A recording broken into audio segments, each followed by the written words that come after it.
Mabilis lang na lumipas ang oras hanggang sa mag-lunch break. Pinauna ko muna ang lahat ng mga kasama ko at nahuli na ako. May nagde-deliver ng food sa amin kaya hindi na kailangan pan lumabas. Enjoy your lunch, guys! Ngiti ko sa kanila at pumasok sila sa pantry.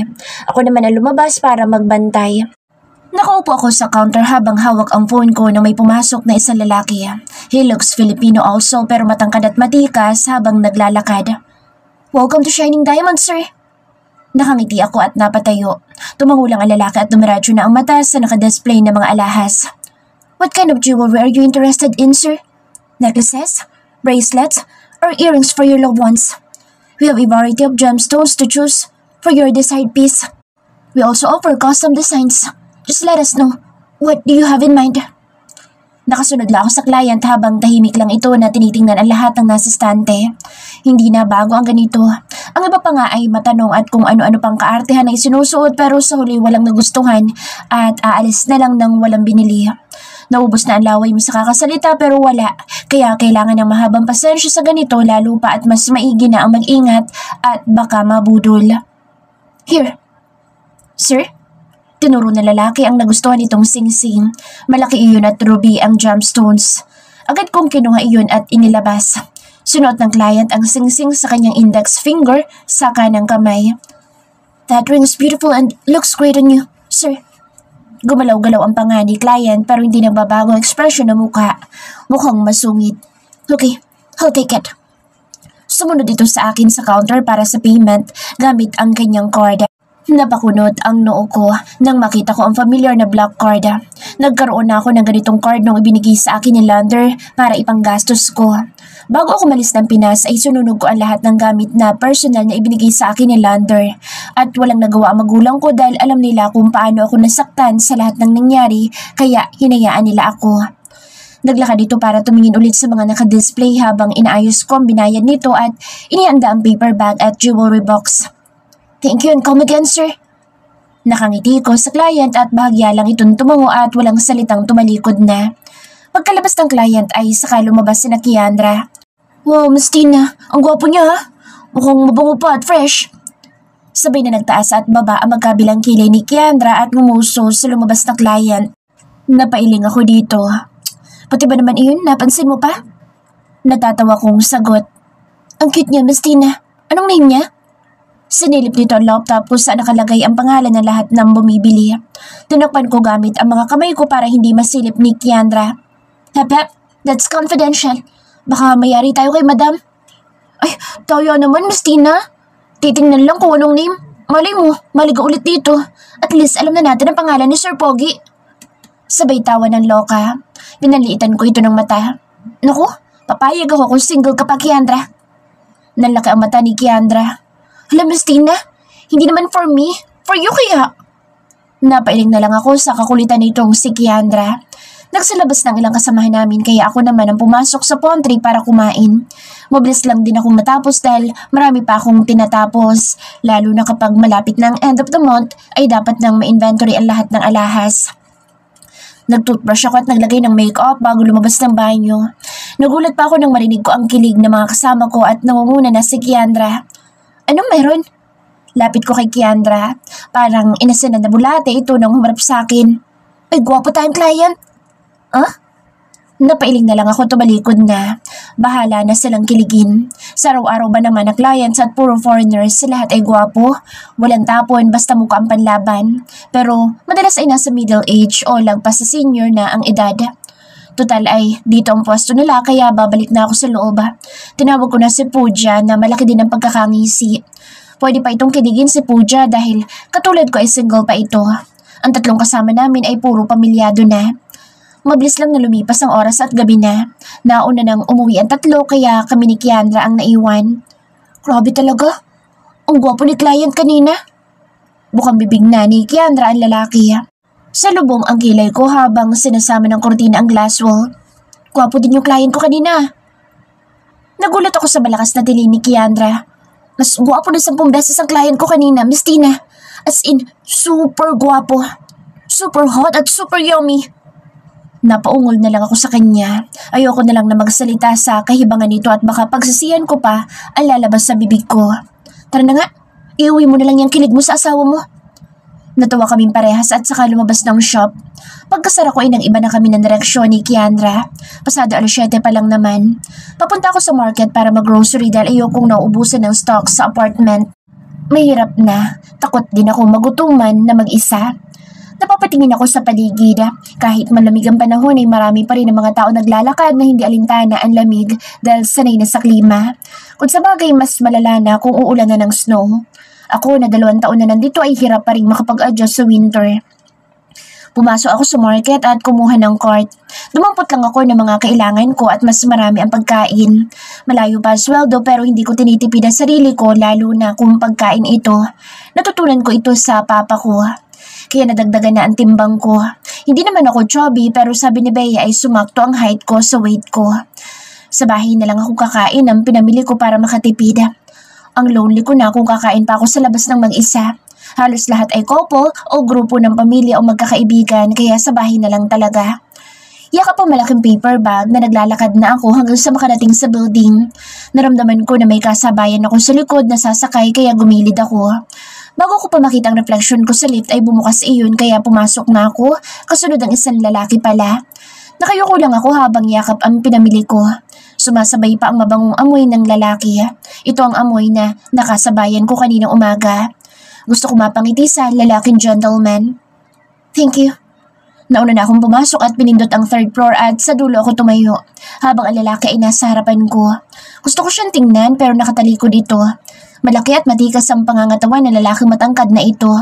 Hindi ko makita ang mukha nito kahit sa refleksyon ng elevator dahil nakayuko ito at may shades pa. Nakasombrero pa ng kulay itim at balot na balot ang katawan sa suot na leather jacket. Pati kamay nito ay may suot na gloves kaya walang bakas ng balat akong nakita sa kanya. Parang katulad niya si Lander.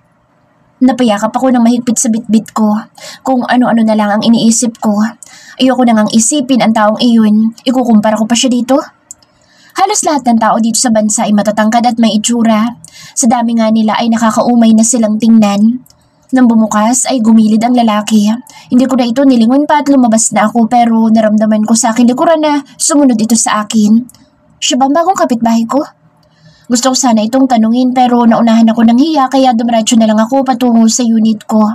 Kinuha ko ang susi at saka ako binuksan ang pinto.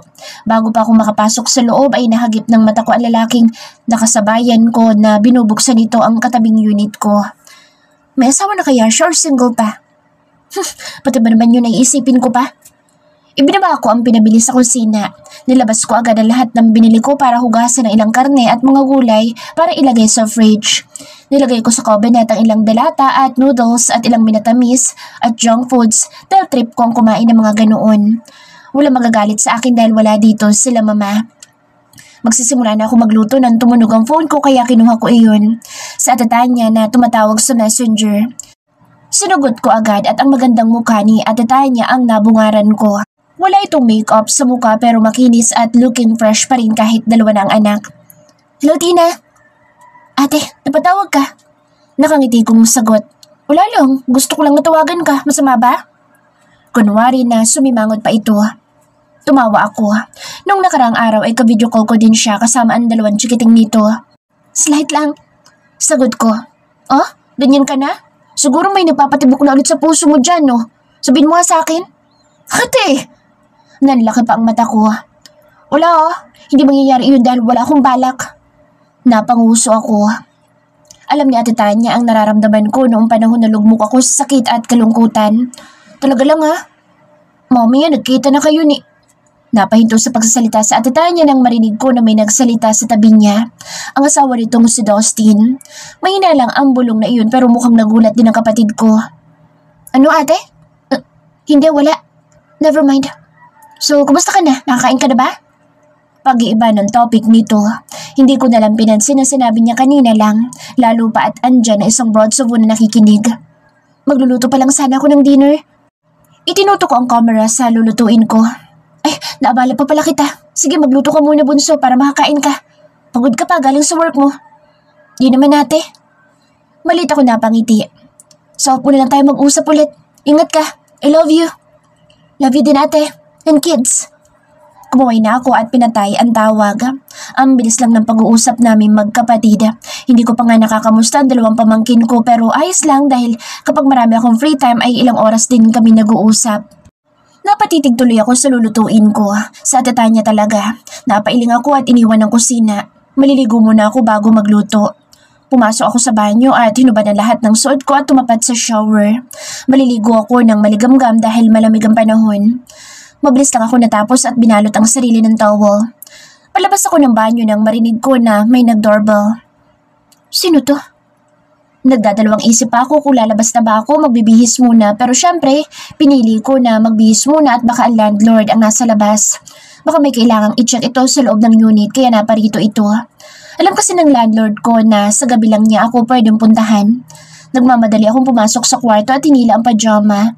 Hindi ko na tinanggal ang towel sa ulo ko at nakakahiya na paghintayin si Mrs. Frafra. Patuloy lang sa pag-doorbell nang magbukas ako ng pinto. Pero gulat ako sa taong nasa harapan ko.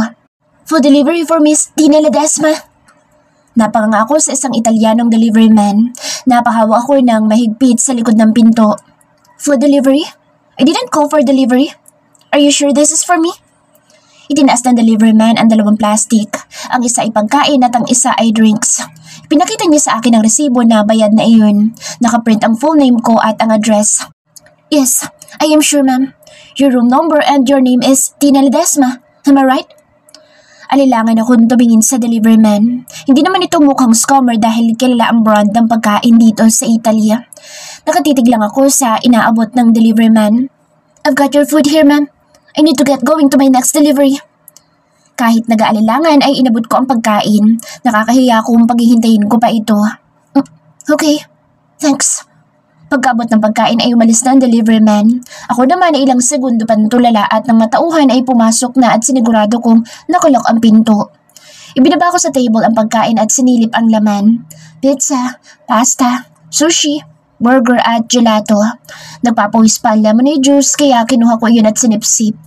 Walang kahit na papel o sulat sa plastic kung kanino iyon galing. Para lang sa resibo. Hindi naman siguro ako mamamatay kung kanino ito, no? Binala ko sa fridge ang dapat ay lulutuin ko. Kakainin ko ng pagkain sa table. Sayang iyon at favorite ko pa. Sabaya kayo nagpa-deliver nito? Minsan kasi nagpapadala ito ng pagkain kahit malayo ito. Tatawagan ko siya mamaya para kumpirmahin. Natapos na ako sa kinakain at hindi ko na naubos ang dalawang slice ng pizza at ang gelato. Kaya nilagay ko sa ref para kainin kinabukasan. Nakahiga na ako at tinatawag si Bea pero nagre-ring lang ang phone nito. Baka busy pa. Si mama ang kausap ko at mabuti na lang ay nandoon si papa.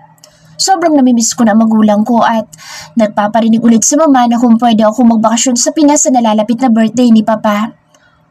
Ma, titingnan ko po. Tahimik lang si papa na katabi ni mama. Nilukot ang puso ko dahil alam kong malungkot sila. Kahit 2 o 3 araw lang anak. Gusto namin makasama ka ng papa mo. Natapos ang usapan namin na magulang ko na kinokonsensya ako.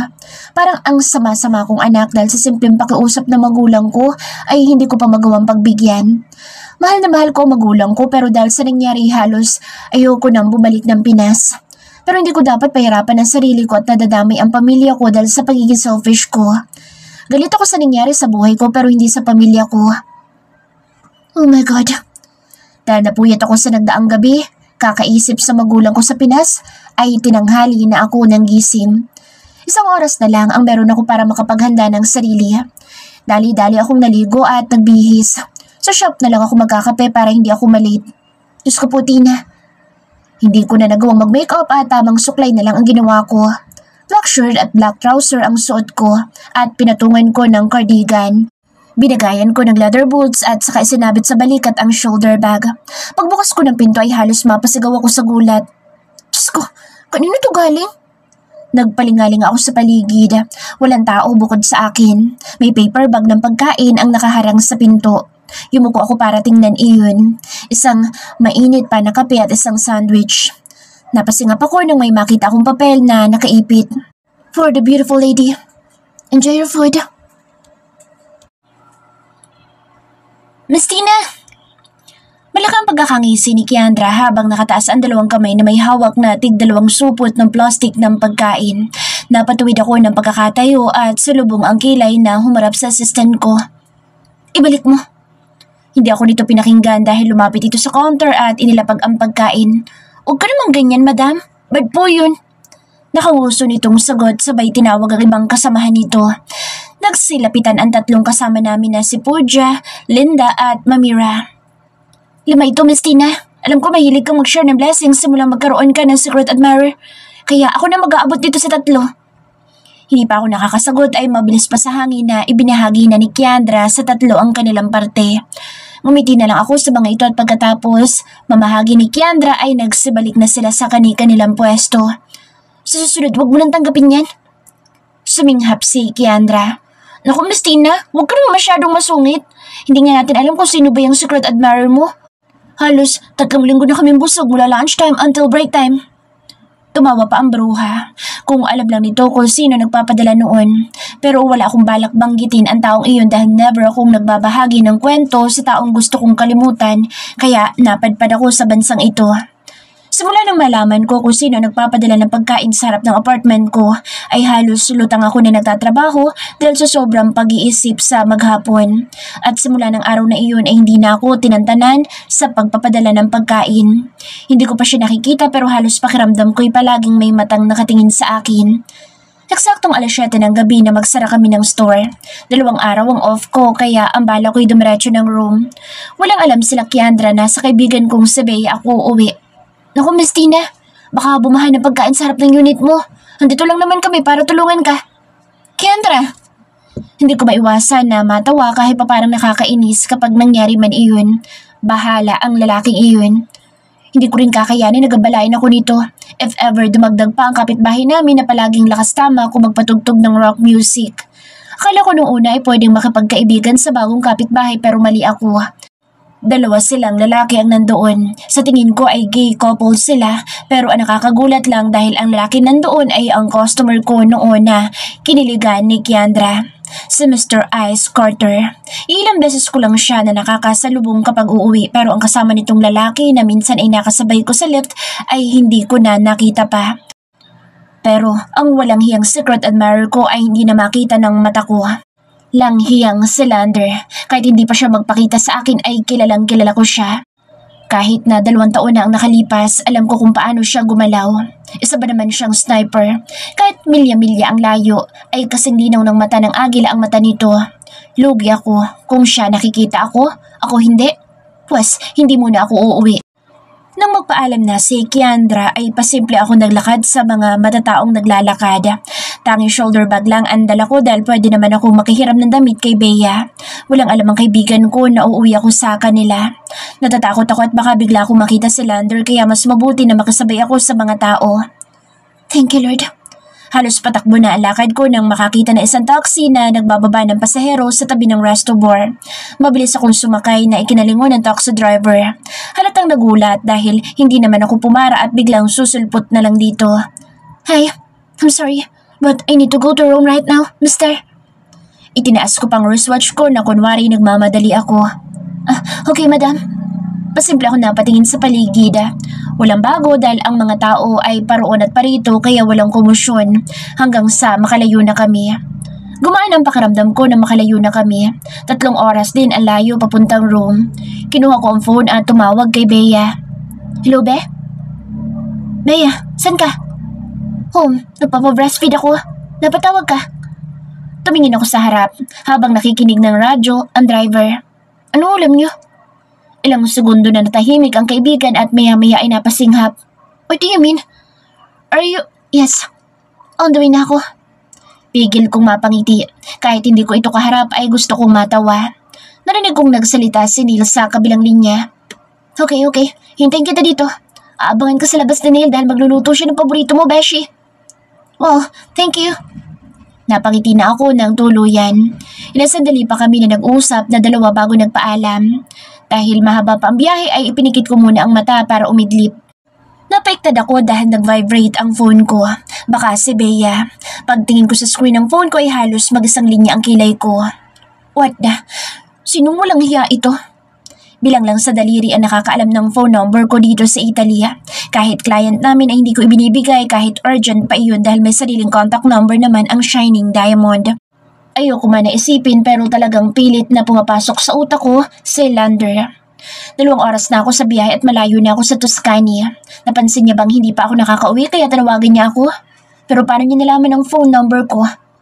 Bagsak ampang ako na makita ko sa notification ng text message nito. Where the hell are you? And why aren't you home yet? Who are you with? Napahawa ako sa bato ko at napapikit. Diyos ko, hindi ako nag-iisip. Miyembro ito ng Brotsovo. Kahit saang lupalop ng impyerno pa ako mapunta o may gusto itong malaman o kunin ay magagawa nito dahil sa kanilang gawain. Buisit lang talaga. Nakakatatlo na itong tawag pero hindi ko sinasagot. At sa pang-apat ay pinatay ko na ang phone ko. Diyos ko, kahit malamig dito sa Tuxedo at sobrang lamig ng panahon ay pinagpapawisan ako ng husto dahil sa buisit na si Lander.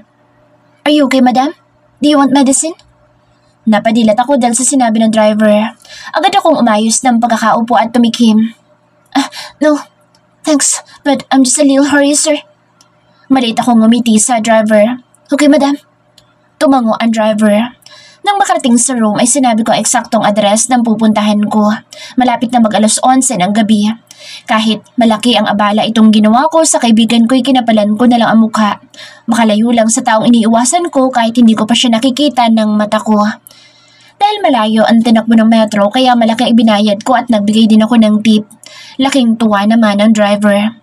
Pagkababa ko ay napalingon ako sa paligid. Medyo kinakabahan ako kahit na malayo na ako sa Tuscany. Malalaki ang hakbang ko hanggang sa makarating sa gate ng tinitirahan ng kaibigan ko. Maliwanag ang kalsada dahil kabi-kabila ang poste at kahit 10 oras na ng gabi ay marami pang naglalakad dahil syudad na ito at maraming turista ang naglalakad. Itinaas ko ang kamay para pindutin ang doorbell ng kusa na iyong bumukas. Si Neil. Hello, good evening Neil. Nilakhan ni Neil ang pagkakabukas ng pinto at ako ay pinatuloy. Agad ko nakita sa Bea na ang lakad ay patakbo habang suot ay pajama. Dashi! Bea! Mahigpit niya akong niyakap. Namiss kita, bruha. Halika, dito tayo mag-usap. Hindi pa ako nakakasalita nang hatakin niya na ang braso ko patungo sa living room.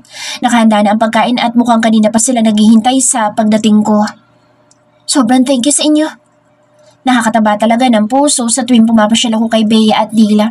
Hindi na iba ang turing nila sa akin dahil palaging espesyal kung paghandaan nila ako. Samantalang kapag sila ang pumupunta sa apartment ko ay palaging hindi nakahanda kaya madalas ay sa labas na ako bumibili ng pagkain. Umikot ang mata ni Bea at ngumuso. Asus! Feeling first time ang atake mo, Beshi. Natawa ako sa kaibigan ko. Mamaya ka na magdrama at kumain ka muna. Dito lang ako sa harap mo. Hinila ko ang upuan at naupo sa harap ng pinggan at kubyertos na kulay ginto. Kakaiba talaga itong kaibigan ko. Simula nagkapamilya ay nahilig ng mangolekta ng mga aesthetic na kagamitan sa loob ng bahay. Kung dati-rati ay puro kolorete at trending na damit ang inuuna nito, ngayon ay hindi na. Matured na talaga si Bea. Hindi na nakisali si Neil habang nag-uusap kami ng kaibigan ko para magbantay ito ng kanilang baby. Si Bea naman ay nalalaki ang mata habang nagkukwento ako ng mga pangyayari nitong mga nakalipas na araw at linggo. My gosh, Beshi! Nasundan ka na niya? Nagkibit balikat ako at inisang subo ang steak. Kaya nga nandito ako at baka mabaliw lang ako sa bahay. Alam na ba ito ng pamilya mo sa Pinas? Umiling ako. No, ikaw pa lang ang una nakakaalam nito. Gusto mo ba talaga siyang layuan? O pwede ka ba kapag-usap sa kanya ng personal? No! Napalakas ang boss ko na kinagulat ni Bea. Sorry. Bigla ako na guilty sa reaksyon ko. I mean, wala akong balak dahil masama ang loob ko nung umalis ng Pinas para makalimutan ng tuluyan sa Lander. Nanahimik na ako dito. Kung balak niya akong guluhin, walang iya siya. Hindi ba siya nabuhay na masaya kasama ng babae baliw na sa Grace Valdez sa bundok? Nagpupuyos ang dibdib ko sa tuwing maalala ang babaeng iyon. Hanggang kamatayan ay hindi mawawala ang galit ko sa babaeng iyon. Tama na nagpunta ka dito para makapagpahinga at hindi ka ma-stress sa ex mong gwapo nga pero ibang utak. Napataas ang kilay ko pero hindi na sumagot pa. Bagkus nag-iba ng topic si Bea kaya kahit paano ay nabawasan ang agam-agam sa dibdib ko. 2:00 na ng madaling araw nang matapos kami sa kwentuhan kaya nagpasya na kami magpahinga. Pinahiram ako ng pantulog at underwear ni Bea na hindi pa naisusuot at yun ang isinuot ko. Pero kahit natahimik na at gusto ko na matulog ay hindi ako makatulog. Hindi ko rin magawang buksan ang phone ko dahil baka biglang tumawag si Landre. Siguro ay manghihiram na lang ako ng phone kay Bea para matawagan ang magulang ko sa Pinas. Kahit halos tulog manok ako ay nagising pa rin ako ng napakaaga. Body clock na ng katawan ko kaya parang zombie akong bumangon sa kama at nagbanyo. Pagkatapos ko mag-ayos sa sarili ay lumabas ako ng kwarto at narinig ko sa sala ang malakas na tawa ng anak ni Bea at Nila. Nanlaki ang mata ko nang makita ko ang cute na nakaupo at mag-isa sa malambot na carpet, si Baby Bella habang nanonood ng Cocomelon. "Good morning, baby!" Nagulat din si Baby Bella na napatingin sa akin at agad nang umiti ng napakatamis. Mabilis ko itong nilapitan at niyakap ng mahigpit saka ko hinalikan sa pisngi. Hagik-hik lang ito sa pangigigil ko. Super cute ni Bella at ang sarap niyang kagatin sa pisngi. "Oh, magtira ka naman sa ano ko!" Parehas kaming natawa ni Bea. Alam ng kaibigan ko kung gaano ako kasabik sa bata dahil nakilala ako nito na may alagang pamangkin sa katauhan ni Tricia. At kung hindi lang nawala ang anak ko, siguro ay malaki na rin ito at parehas na silang dalawa ni Bella na naglalaro. Kinurot ang puso ko sa isipin na iyon pero ganoon talaga ang buhay. Wala na akong magagawa kundi ang tanggapin at mag-move on na lang. Nag-almusal kami na wala na si Neil dahil may trabaho ito at maagang umalis ng bahay. Kaya sa maghapon ay naging masaya ang pakiramdam ko nang hindi iniisip ang ibang alalahanin. Tumulong ako sa gawaing bahay pero mas madami kaming oras ni Bea na magkwentuhan ng walang katapusan. Ganito na nga siguro ang adulting stage. Kung hindi sa appliances ang usapan ay puro sa buhay ng may buhay.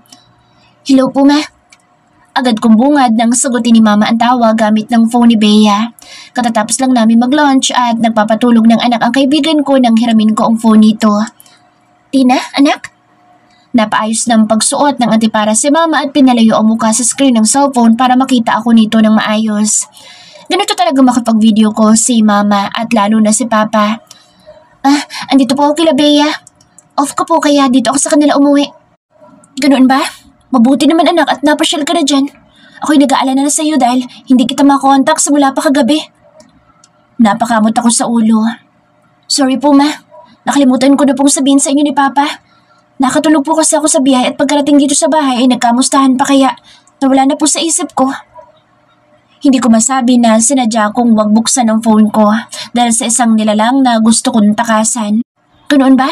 Abay walang problema sa akin anak. Basta palagi kang ligtas sa lahat ng pupuntahan mong lugar." Tumungo ako at ngumiti sa mama ko.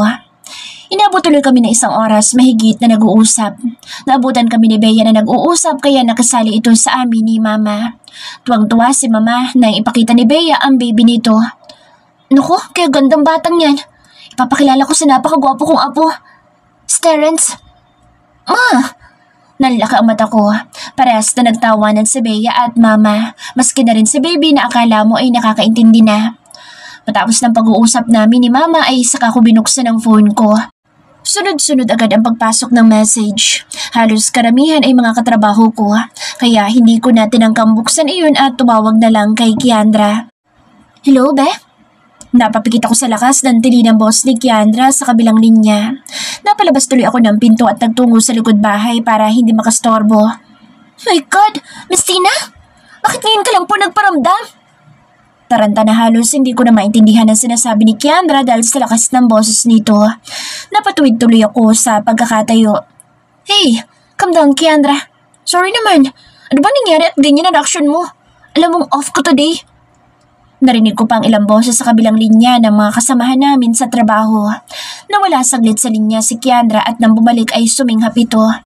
"God, hindi ko alam kung paano sasabihin sa'yo ito pero Miss Tina, may naghahanap sa'yo." "Ha?" Umahon ang kaba sa dibdib ko. Sino? Bakit parang kabado ka?" "Hindi lang ako kabado, Miss Tina. Natatakot ako para sa'yo. Diyos ko." Sa malamig na panahon ay humangin sa kinatatayaan ko kaya napayakap ako sa sarili. Hindi ko alam kung ano nangyari pero nakaramdam din ako ng takot. Ano ba nangyari sa office? Andyan ba si Madam?" "No, hindi dito sa Shining Diamond but in your apartment." "What?" Kaninang pagbukas ko ng store ay may isang lalaki naghihintay. Akala ko yung maagang client pero hindi. Kahit super gwapo niya at malakang katawan ay naku, super nakakatakot, grabe. Hinahanap ka niya dahil hindi ka raw umuwi ng unit mo. Diyos ko, alam kong single ka, Miss Tina, pero mukhang may creepy stalker ka. My God, napapikit ako sa narinig at napabuga ng hangin. Akala ko ay kung ano na nangyari. Huwag niyo nalang pansinin yan kung hindi tungkol sa trabaho. Mahinahon kong sagot. Naku, hindi Miss Tina. After lunch ay nagpunta dito ang landlord ng apartment mo. Halatang takot at galit. Si Mrs. Frafra? Siya nga, tinatawagan ka dahil hindi ka makontak. Kapag hindi ka pa daw umuwi ngayong araw ay persado kang papalayasin sa unit mo. Diyos ko, hindi makatao. Ano? Ilang segundo akong na-mental block dahil sa sinabi ni Kiandra bago nag-loading ang lahat sa akin. Ako palalayasin? At bakit niya naman gagawin na yun? Bukod sa wala ako nilalabag sa contract, ay good for 1 year ang advance payment ko sa kanya. Ang kaba ko ay napalitan ng galit pero hindi nawaglit sa isip ko ang nilalang na gusto kong takasan. Hindi ko na po alam sa part na iyan. Sana ipagtanggol kita. Sabi ko rest day mo at sana hinintay ka na lang sa pagbabalik dahil uuwi ka naman. Hindi mo rin sinabi, Miss Tina, kung saan ka ngayon. Diyos ko, kanina pa ako nababaliw kakatawag sa'yo. Napasuklay ako ng buhok nang wala sa oras at tumingala. Maganda ang panahon ngayong hapon at ganoon na rin ang kapaligiran dahil sa magagandang halaman at bulaklak pero hindi umabot sa utak ko ang nakikita ko dahil sa galit na nararamdaman.